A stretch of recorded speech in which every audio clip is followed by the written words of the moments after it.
आउँदैछु फर्सीको टुप्पा टिपेर।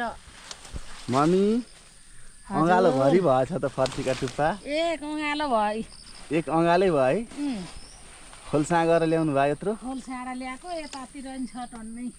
टन्नै छ है जे भयो नि। काइदाको रहेछ है फर्सीका टुप्पा चाहिँ जे भयो नि। राम्रो छ खाइ। आउँ जस्तै छ अहिले टिपेर। ल कलकल आउँदो छ त्यहाँको टिप्नु नसकिने भयो। अब के अन्त धेरै अप्ठ्यारो छ त्यहाँ जानु सक्दैन। अप्ठ्यारो छ सहिँदैन है म्याम।